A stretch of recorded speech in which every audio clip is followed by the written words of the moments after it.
Mr. Hardaway, once again, you have a player named to the Freshman Player of the Week. You guys pretty much dominated these awards this year, aren't you?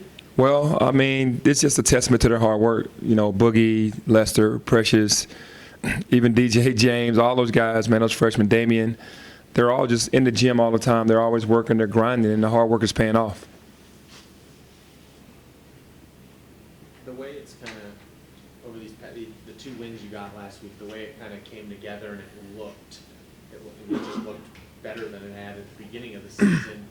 Was that, let's say, surprising? What do you credit that to? Was there moments in practice where you could see that coming, or did it happen in the game, in the moment of the game? Like, how would you describe that? It happens during film session because we're very detailed on what we show, and we showed like some areas that we had to get better in right away and that we couldn't wait on. Some things, you know, it's going to be experience is the best teacher, but some things we just weren't really focusing on that we needed to focus on more and kind of put the guys in that mindset. And those are the things that started changing, and then the game plan was easier for them to kind of accomplish. What were any specific things you were really harping on them? Yeah, just our game plan discipline was really big. How we played pick and roll was big for us. How we wouldn't leave what we call hot guys versus, you know, non-hot guys. Recognizing that, the spacing on the offensive end, the way that we share the basketball, you know, less ISOs and more, you know, moving the ball from side to side. So all those things started happening. And then we had, you know, the turnover deal, we kind of lowered that a little bit, but we still got to work on that. We still got to protect the basketball. There was skepticism sort of before the year that these stars could buy, you know, you can get them here, but can they buy in? Obviously, in some ways, it helps the rotation because you're missing some players, but it seems like everybody has bought in. Yeah, I think early on, you know, you're going to get guys trying to figure out their games because you got all these quote-unquote superstars that were on their high schools last year all having to mesh together now and become almost role players with minutes, with shots and everything. And it was hard early, but it's easier, like you said, moving on down the line because James is out and now Lester's out. Now it's a tighter rotation. Now guys can kind of get used to what they're doing, and it's helping them. Does it help, I mean, that you got a guy like Alo who's apparently willing to do anything? Tyler, it feels like, is adjusted to his role. Is that true? It definitely does help to have Alo and Tyler, especially Alo because he's played for me since 6th grade. He understands my system, and he's very calm out there. We need that calming spirit over the basketball team because we're very young and we're antsy and we're too fast sometimes. And then with Tyler coming off the bench with Alo, they're very comfortable together. They have a lot of pride about themselves, being from the city and knowing what this means. So that definitely helps us out in a lot of ways. You got Lester going out, but then you got Malcolm Brogdon playing his first game in 9 months. Mm-hmm. What did you think about his performance, and what will he bring to the rotation of Lester? I think it was a win-win for Malcolm to be out there on the floor. Obviously, he's not himself yet. It was an unfair situation to put him out there. He wanted to be out there so bad, and he was ready to go. But to put him in on Thanksgiving on national TV against an ACC opponent was a lot to ask for. His nerves got the best of him, but he still did really well. And I think the things that he's going to do for us is protect the rim, rebound the basketball, and finish around the rim. So, excited to have him back. Penny, I know you even said that you thought it might take a little while with losing James, and now Lester, to kind of have this team find its collective niche. Are you at all surprised that effectively over these first couple of games, it seems that it's not taking maybe as long as you may have thought it would take, that they seem to be doing well right away? I'm not surprised because they're taking to the film. The film sessions have been the biggest teachers, and they're carrying it over into practice, and then it's leading over into the game. So I'm not surprised in that aspect. We're still making some mistakes, but for the most part, everything that we're doing right now with these guys is like heading in the right direction because what we're teaching, they're grasping really quickly. How dip in production for DJ? Was that more what they were doing? Is it him? No, DJ is just a kid that he's not out there searching for anything. He's just playing basketball and wanting to win. Obviously, as a coach, I want him to shoot the ball more because he's so dynamic, and I have to do a better job of getting him shots. But he's not the guy that's looking for that. He just wants to go out there and win. He just plays the game the right way. Because of the attention that James draws, a lot of people have divided the season into before January 12th and after January 12th. Do you guys think of it that way, or you think of it sort of different? Well, obviously, you have to think about it in this stretch because it's an important time for the rest of the guys to really just gel and come together and try to play good basketball and build that chemistry moving up. And then, in those games, and then when James comes back, you have to get everybody back acclimated. It doesn't mean that it's going to be the chemistry is going to be better. We're going to be a better team with him on the floor.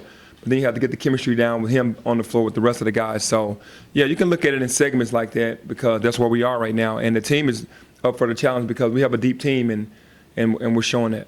Hey, you got two former Memphians coming back home to play. You know both of them very well. What are you going to do to make sure they don't have a career day against you?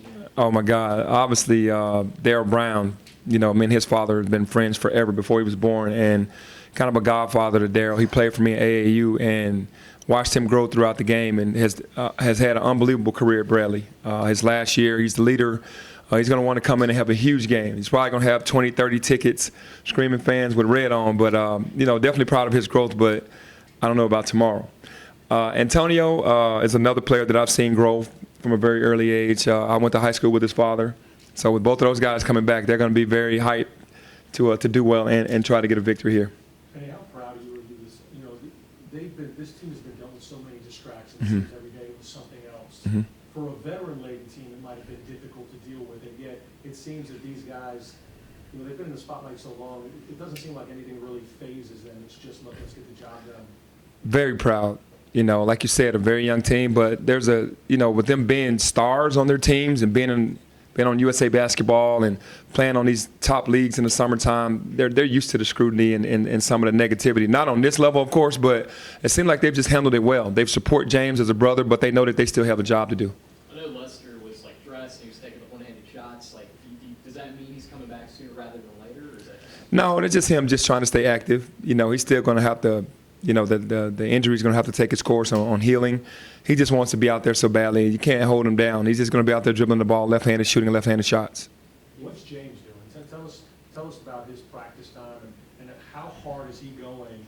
And is he one of those guys that's maybe checking off all the days on a calendar box? Yeah. Me knowing him, obviously in practice, we put him on the second team. We'll have him with the first team for a while, and then we'll put him on the second team so that Lance and Isaiah Maurice could get reps with the starters. But he's playing as hard as anybody. That's just what he does. And then he's getting some extra time to rest his ankle because he does still have some little knickknacks with his ankle. But other than that, man, I can just tell the fire's in his eyes and raring to go when January 12th comes around. You mentioned watching film with these guys. Obviously, it's an important part of kind of coach. When you were a player, were you someone who embraced film, into extensive film review right away? Was it something a coach? Yeah, I was a student of the game. I always wanted to see where we could get better, where I could get better first because I was a leader of the team, and then where we could get better as a team. And we already had a lot of guys that were just had so much pride in how we played that we wanted to see where we went wrong, or if we lost the game, how did we lose it, what happened to the game plan discipline. So I was always a student of the game and wanted to watch film. You did it like Treadwell? No, I didn't do it at Treadwell, but when I got to college, definitely we started watching. He wasn't a huge film guy. He wasn't a huge film guy, but I watched film. Which one of your current players likes to watch film the most? Who would like that? I would say a lot of them do. A lot of the young guys do. Precious, he and I watch film out there every game. Boogie, Damian, Alo, Ty. Really, everybody gets their turn to watch. But I think the guys that like to watch it the most are guys like Boogie and Precious. They want to see what's going on, and they want to see where they can get better, for sure. Was there any skepticism with Precious and his raw talent translating to this level? And if so, obviously he's sort of putting that to bed. Well, I think when he came in, all he heard was that he was a 5, he was a 4, and he couldn't play the guard position. And I think that kind of hurt his feelings because obviously kids will feel like I'm much better than you're giving me credit for. So I think in some cases he tried to show more of that side versus just playing the game and allowing the game to come to him. And I think now he's more comfortable. I don't know if it's because James is out and now he feels more comfortable, but he's kind of every game, he's just kind of relaxing and going out there and letting the game come to him and not trying to attack it from a guard's point of view to show the NBA scouts that he can shoot threes and handle the ball. I think he's just playing the game to win. He did some of that against NC State, though. He went coast to coast, 3. Do you like that when he does that? No, I do. I encourage that. I don't try to tell any of our players not to. If you can handle the ball, you're going to be able to get the rebound and push. That makes us faster. So I'm okay with him doing that. What I challenge him on is making the right decision when he does that. Where does he still need, where does he still have strides to make? Well, obviously, this free throw thing is kind of getting the best of him. And I think he's a better shooter than what he shows from the foul line. It just starts to get on him mentally. Defensively, he's awesome. Offensively, I think that moving without the basketball, I think that one dribble pull-up and two dribble pull-up is a lot of what we're working on right now because people are going to space him and not try to impact the paint and not let him drive. And then attacking the glass, offensively and defensively, need him in double-figure rebounds every night. What would you say the reason for Boogie's shots all of a sudden starting to fall this last game? Just the conversation you had with him, something in practice? Or? I think it's rest. I think he was forced to rest because Boogie's in the gym all day, every day. He's a guy that wants to be in there all the time, and you open the gym door up, he's in there. And I think he wears himself out trying to be perfect in an imperfect game. So I think the biggest thing for him, he works hard. His hard work actually paid off, but he actually rested for 2 days, and that made his legs fresh for sure. Kind of one of the things that really stands out in these last 2 games is that you've had big leads and then they've been trimmed way down. What's the teaching point? How do you get it to keep, go from 15 to 25 instead of seeing it go 15 to 2? Yeah, I think that's the biggest deal with young teams because they think the game is over when they get up 20 points.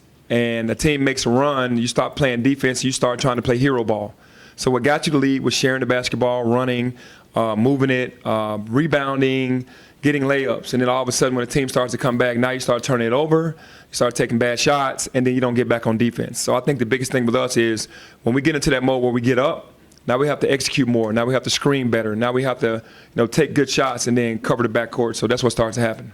Hey, what's on your Christmas wish list as the season begins? What's your Christmas wish list? I don't know, man. I'm blessed enough for Christmas to be every day. So I am. I'm thankful for that because, I don't want for anything. So I don't know if I have a wish list yet. I know that's crazy, but, 3 5-stars? huh? 3 5-stars? Hey, I'll take that for sure. But honestly, I can't. Maybe ask me in about a week.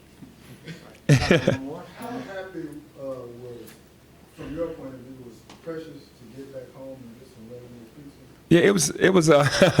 I think he was very happy to get back home. He had a huge fan base. He and Lester both. I felt sorry for Lester because he broke his hand right before going back home. But for Precious, I was happy because he played well and got a victory in front of his friends and family. One last thing. It was announced you're going to go to the Bahamas next year in a pretty loaded field. What was that something is part of the scheduling philosophy you've had of trying to play the best team? Yeah. What you doing that? For us, early in the season, it's about playing against the tougher teams. And I do think, just to talk about that, but going back, playing Oregon earlier got us prepared to play Ole Miss, got us prepared to play North Carolina State. So those games are never losses. If you lose those games, they're always learns. It's wins and learns. So I see the teams that are playing those tournaments, and, man, they're learning from that. So you get into a field like that with all those great teams, and you want to come out there victorious and win the entire thing. But if you don't, you'll learn from that moving forward for sure.